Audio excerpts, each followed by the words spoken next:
Hey everybody, I'm Jen Garrett. My passion for football and pushing boundaries has helped me to create a successful business using the same performance building principles of the world's best players. Through my Move the Ball book, workshops, and consulting work, I've used the same system to help thousands of people to think and execute like a pro athlete when it comes to business and branding. Now, I'm on a mission to help you utilize those tools and strategies to elevate your hustle and get you across the goal line. So get ready. It's time to suit up, to show up, and to move the ball. Hey, everyone. It's great to be back with you for another episode of Move the Ball. If this is your first time listening, welcome. And if you've been a part of the Move the Ball movement for quite some time, welcome back. As you all know, on this podcast, we talk about business, branding, sports, and of course, how to move the ball. This episode is part of my special Path to the Draft series, where I'm having conversations with NFL draft prospects on their path to the draft. Now, if you have not yet subscribed to the podcast, make sure that you do so that you never miss an episode as part of this series, as well as the regular show. I've got a great lineup of guests planned for this season. All right, for today's episode, inside the huddle with us and ready to share his story and talk about his path to the draft is Jashaun Corbin. Jashaun is a running back who finished his college football career with Florida State University. During this past season, Jashaun started in all 12 games and totaled 1,159 all-purpose yards. Now, the breakdown of that: rushing for 143 times for 887 yards and 7 touchdowns, while also adding 144 yards and 1 touchdown on a team-high 25 receptions, as well as 128 yards off of 7 kickoff returns. Prior to his time at Florida State, Jashaun spent the rest of his time playing college ball at Texas A&M. We will talk about both of those experiences and more on today's episode. Jashaun, welcome to the show. Thank you for having me. Glad to be here. Well, I appreciate you being with us today. Excited to chat. And let's just kick off our conversation talking about, how did you get into football? Tell us about when you first picked up a football. Yes, I was about 2-3 years old. I always had some sort of football, some sort of ball kind of in my hand. So around the time I was 7 years old, that's kind of when I picked up football. I started off playing flag. I played flag for like 2 weeks, and I was like the fastest person on the team, but I was the biggest person on the team at the time. So they tried to put me in the offensive line, and I was like, I might as well just go play tackle football. So I went over and started playing tackle football, and the rest has kind of been history ever since. And what about football made you fall in love with the game? I think just being competitive. Football is definitely a big thing in my family, really a big thing in my area. Football is kind of like the main vessel in my county. We got like 4 or 5 guys currently in the NFL right now. So football is definitely instilled into me since I was little. So my listeners know that this whole Move the Ball movement kind of kicked off with a book called Move the Ball. And in that book, I talk about different strategies, lessons, things that I've taken away from the game of football since I was 4 years old that I feel are helpful for people to be successful in whatever it is they do. When you look at your football playing career, what are some of the lessons that you've taken away from the game that you think are important for you as you transition to this next level of playing professional football, as well as just to be successful in life? Just simply having strong discipline, working hard. It sounds cliche, but it actually stands true. Preparation and just listening to your coaches and just going out there having fun, really. When you're having fun, you're playing free. You're not really worried about anything. You're able to play your best games when you're having fun. So I think that's probably the things I've used growing up, and that's kind of helped me transition from little league to high school to college going on to this next level. And you play the running back position. When you look at that position, what do you think are the core skills necessary to play this at the next level? Being tough, being physical. Those are like the 2 main things you have to be to survive. Fast, instinctive, being able to catch the ball, especially with how the league is going nowadays. Having a running back who can kind of do a little bit of everything allows you to stay on the field. That's probably the main traits or core traits that you need to be a successful running back. And being smart, you have to know just as much as the QB knows, because that's pretty much your right hand, and you have to keep him clean. So knowing what you're doing out there, that's probably the core things you need. And what do you think about you makes you elite at this skill position? I do pretty much everything well. My IQ, being explosive, great vision, good hands, being versatile, breakaway speed, can make people miss, physical, tough, like things I talked about earlier. I have a really good, well-rounded game. I think that kind of separates me from the rest of everybody else. Let's talk about your time playing college football. You started off playing at Texas A&M. In the 2019 season, you started the first 2 games and then suffered a season-ending injury. Can you talk about that recovery process and how did having sit out the rest of the season really help you to be a better running back and a better football player? That recovery process was tough for me. Probably the first 2-3 months was tough because that's the first time I ever missed any kind of significant time, actually any time period, with an injury. So that's kind of my first time going through that experience. And as far as like helping me as a football player, it just allowed me to see the game from like a different perspective. I'm always, used to being in the action, being on the field. So being on the sidelines, it gave me the chance to kind of watch from the sidelines, but me actually knowing what's going on. So as far as like a fan and actually being a player watching, guys come on the sidelines, they're asking me like, what do you see out there? Because so I see it from their perspective, being able to help them. And it taught me just to cherish every play, cherish every moment, because the snap of a finger is gone. And that's kind of like one of the main things I learned. Just never waste a rep and just cherish the time that you have on the field because it can be gone. Absolutely. And part of being successful in football as well as life, as we know, is mental toughness. And when you have an injury like that, that mental piece is also important to the recovery. Were there any people that kind of helped you to stay mentally strong as you were going through that process? Yeah, for sure. I have a strong, like a small but big immediate family, kind of like my support system. My mom, my grandparents, my aunt, my uncle. Those are the ones I lean on the most. And also I did a lot of praying. A lot of times I was out there on my own. So it was kind of just me praying and kind of reassuring myself, I'll be fine once, I get through this process. And, my family kept my spirits high. It was tough, but it was definitely an experience that I needed. And winning in football, as well as in all of life, is all about overcoming obstacles, such as an injury. But there are other things that people face as well. Can you share with us another time that you've had an obstacle that you've had to face on your journey and how you overcame that? So going into my freshman year, one of my friends passed away that I graduated with. He had cancer. He passed away. And that was a tough moment because that was the first time I lost somebody who I was actually like pretty tight with.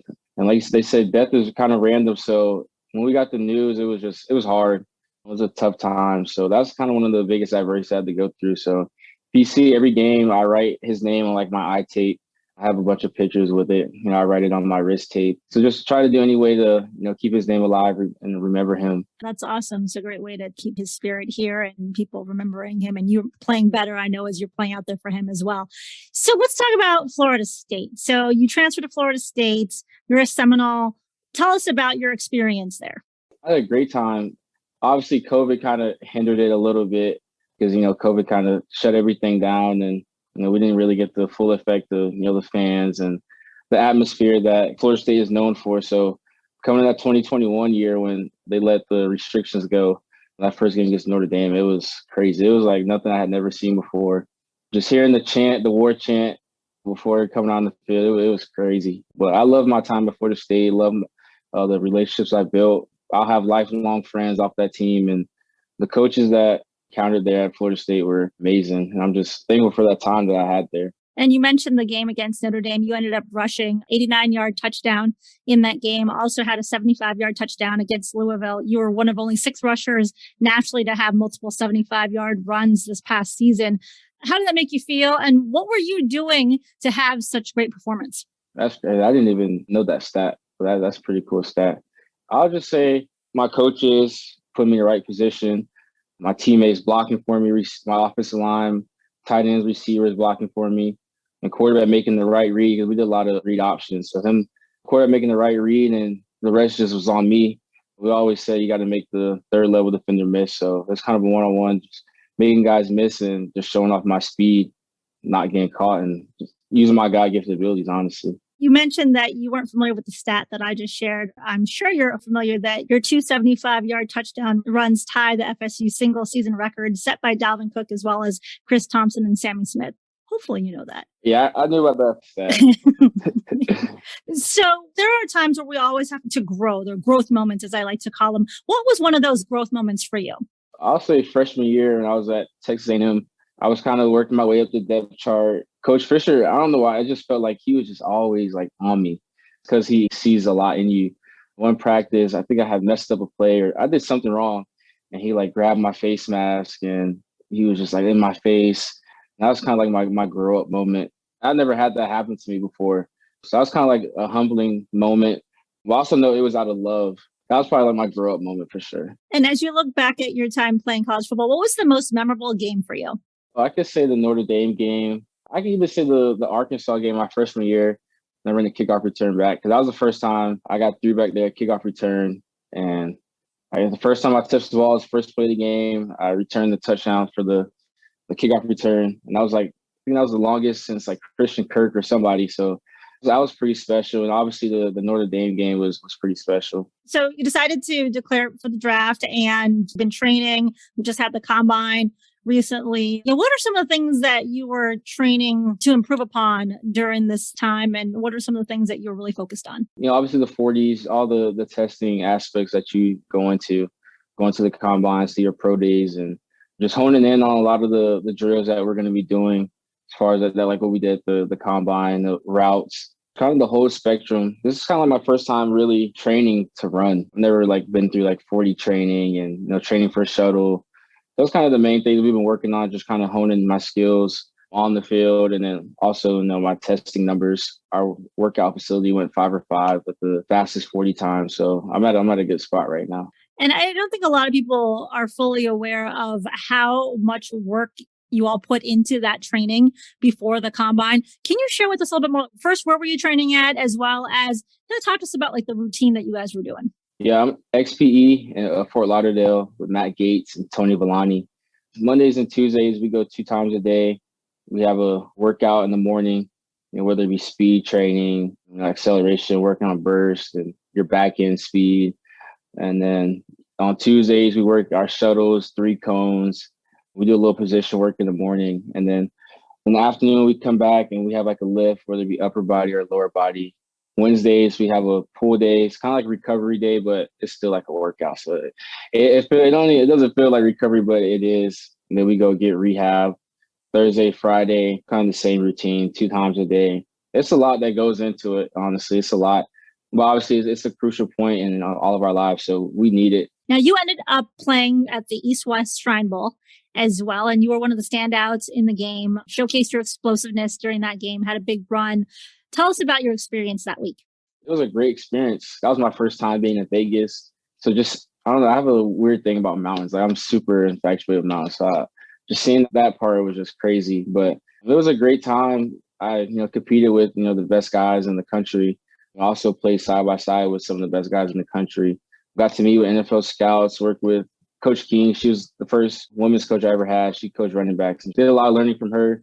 It was just a great experience overall. Got to play in the Raiders Stadium, which was crazy. So it was a great experience. Made a lot of good friendships there that, I saw at the combine. So it was an overall great experience. I really enjoyed it. And it was neat to see Coach King get the opportunity to coach the running backs. I saw her down at the combine as well. So it was great to catch up with her afterwards there too.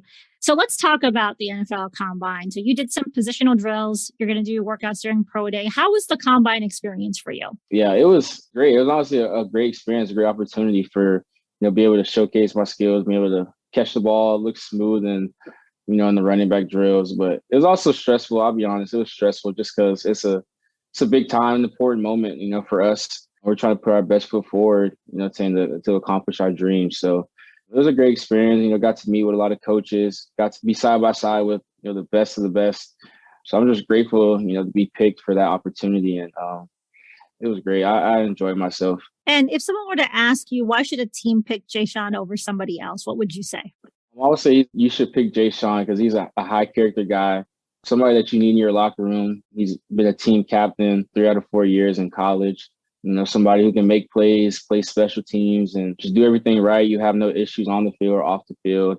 Just an all-around good person, a good player, and just wants to win. Great answer. So football will eventually come to an end at some point, far down the road for you, but it will happen. And so when that time comes, I guess, have you thought about some plans for what you would want to do after football? Yeah, I want to venture into real estate. My granddad kind of sparked my interest with that probably a couple of years ago. That's definitely something I want to get into, like real estate, flipping houses. Also, I like to travel. I finally, got the chance to travel a little bit. And I'm a big sneakerhead, so like I'll, continue my sneaker collection. So that's probably something I'll continue to do outside of football. And since you like to travel, what is that one place that you've never been that you want to go to? Dubai. Oh, that's a great choice. I've always seen the pictures and like, I don't know, it's just like a once in a lifetime experience to go out to Dubai. That'd be something on my bucket list for sure. I've seen the pictures too. It looks amazing. One day I'm going to get there too. Yeah, we'll get out there one day. So what I want to do now is run you through my 2-minute drill and just ask you some fun questions. Are you ready? Yep. All right. Outside of football, what do you like to do? Play video games and collect shoes. What is one thing most people don't know about you? I would say I like all types of music except for country music. I can't do country music, but I can listen to the old R&B. I love old school music. I say I like all genres of music except for country. So that'll probably be something that would shock a lot of people. What about like the Nelly country twist? Can you do Nelly's country songs or no? Nah, I can't do that. Okay, he's kind of going into that genre. So what 3 words would you use to describe yourself? I'll say hardworking, a loving person, and I'll say a respectful person, somebody you can respect and somebody who gives you respect. Great words. If you had one intro song played at all of your public appearances, what would that song be? I'll just say like my favorite song right now. It's called Banking on Me by Gunna. That's probably my favorite song right now. I'll play that at every function that I'll go to right now. What is the best piece of advice that you've been given by a coach? The best piece of advice is to always work hard. Like I said, it sounds cliche, but that stands true in my life. Just working hard and have strong faith. Even if you don't know what's going to happen, you just got to have faith in the work that you put in, and you have to live with the outcome. Wherever the chips may fall, as long as you put your best foot forward, you'll be fine. And I'm going to flip it now and ask, what's the best piece of advice you would give someone? I'll say continue to chase your dreams because, you put all your time, put all your effort into it. One way or another, you'll accomplish everything that you want to. I'm literally a living testimony. I have a picture on my phone when I was 9 years old. I made a booklet and the title was My Dream Was Making It to the NFL. So if you just chase your dreams, work hard, and keep the right people around you, you won't be stopped, anything that you put your mind to. Keep the right people around you is a very important piece of that as well, for sure. The last question is, you're hosting a dinner party and you can invite 3 famous people. Who would you choose and why? LeBron and Drake are definitely coming for sure.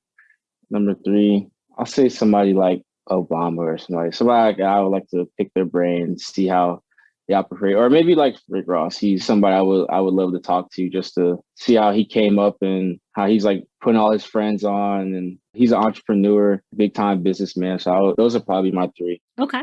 And lastly, do you sing in the shower? Yeah, I'm definitely. I'm a big singer in the shower for sure. Are you any good? To me, I sound great. There you go. My mom and my brother, they think opposite. Well, everybody sings better in the shower. That's what Shaq says in his commercial. Oh, yeah, his commercial, yeah. So as we look to close the show, let people know, where can they follow you? Where are you at on social media? Yeah, you can follow me on Instagram at JAYBO_7.